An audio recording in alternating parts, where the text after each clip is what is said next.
This is Nice Work, and I'm Kayte Young, and I'm here in the studio today with Heather Farmer and Maureen Langley.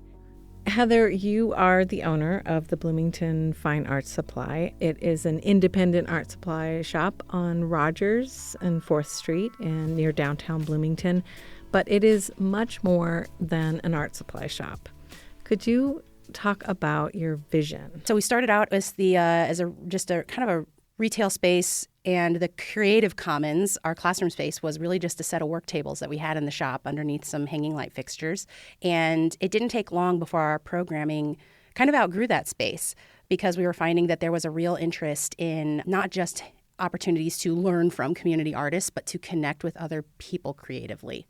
So when the opportunity came along to add on the studio space, I was really excited about all of the possibilities that presented. And I really view that kind of community building piece as inseparable from how we exist in the community as an art supply, because it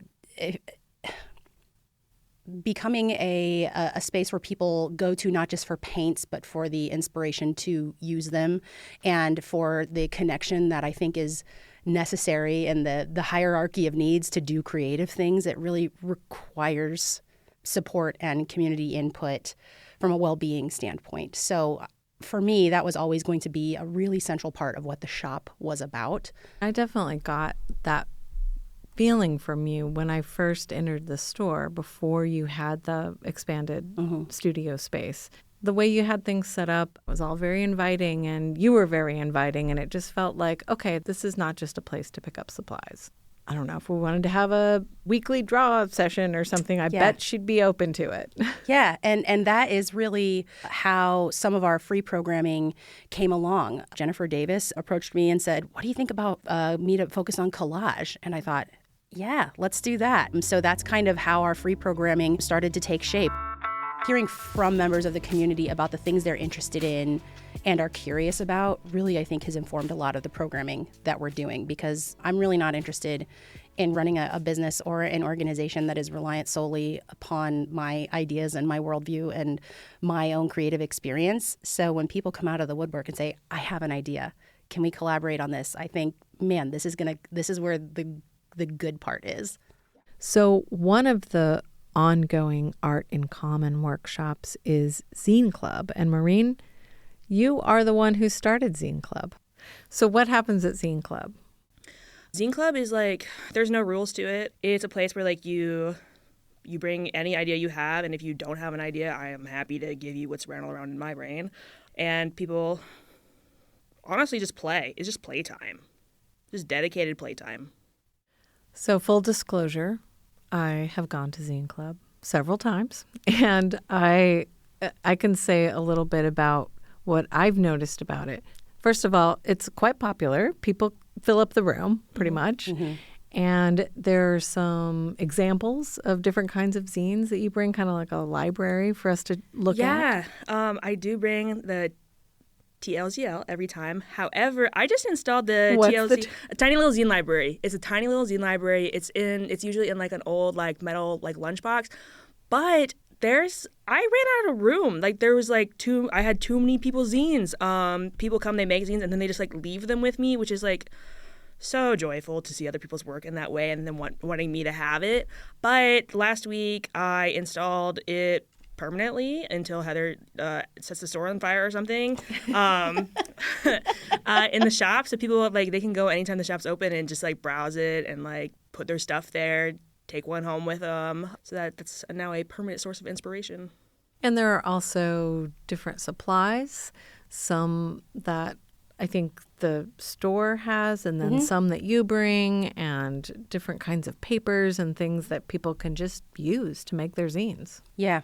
Yeah, I am someone who has a lot of art supplies because I like to try all different things all the time. And then Heather stocks the Creative Commons with, I don't know, what do you stock it with? Oh, gosh, all kinds of goodies in there. We've got all different types of paper. Some people are doing zines that are like more ink heavy, whereas some people are doing like just graphite drawing. So different types of paper. We've got markers and colored pencils and rulers and sharpeners. It's just kind of this like micro little art supply over there. And having those materials available alongside our free programming, I think, is something that Maureen and I both agree on and feel strongly about, which is that if it's a free program, it should be free. It should be free top to bottom. And like we've got plenty of classes where, you pay the cost of admission to come study with a local artist to pick up a new technique. And, I'm thrilled to be able to support artists as they create careers for themselves through that avenue. But for our free programming, being able to say, really all you need is the willpower to get yourself there and the curiosity to dive in once you arrive. And this is true also for Art Club and Collage Collective. All the materials are provided. Sometimes someone has a fancy pair of scissors they prefer to use, or they have specific, like a whole tool. Sometimes people bring an entire toolbox of their like curated images or whatnot.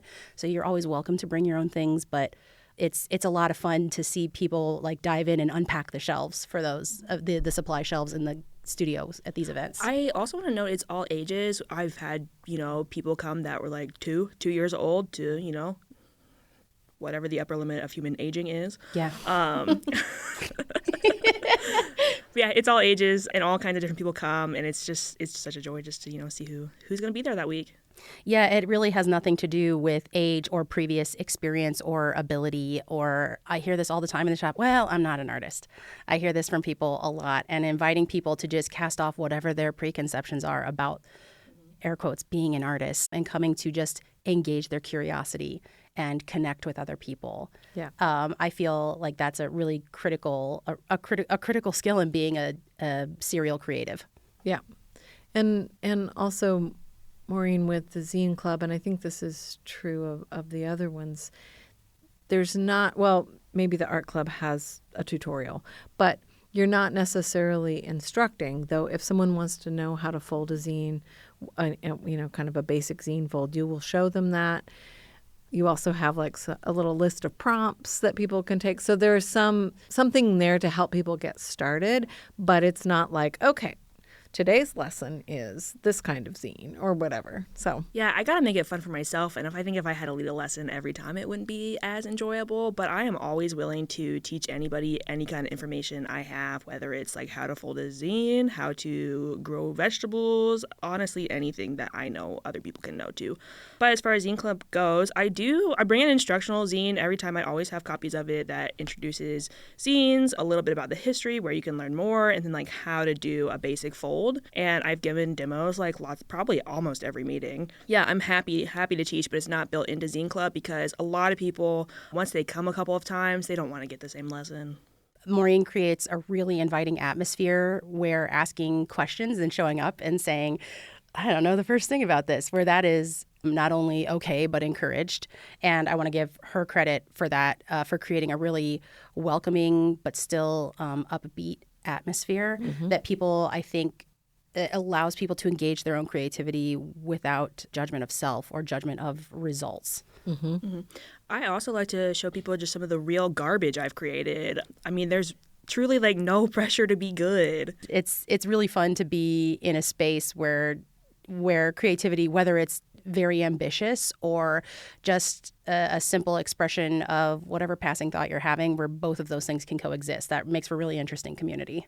can you tell me of like a memorable moment in Zine Club? Okay, well, there are a lot of things made in Zine Club that I cannot talk about on the radio.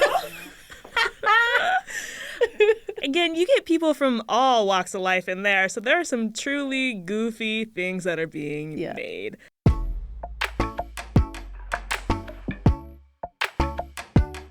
Having a space where people can come openly, in an open-ended way, engage whatever it is they're curious about, whether it's really refining a skill or meeting people in Zine Club and just trying something new because it's fun to try something new.